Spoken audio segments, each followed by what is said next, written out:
Tukoy na ng Philippine National Police ang motibo sa pagpaslang kay Police Senior Master Sergeant Dayan Marie Mollenido at anak nito.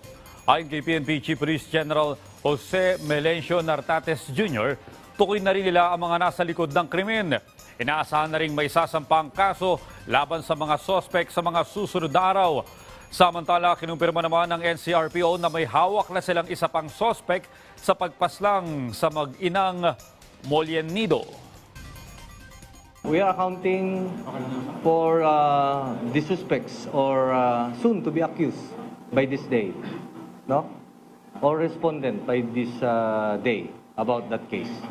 We have significant update on that, and we have the names already about who are involved and the motive.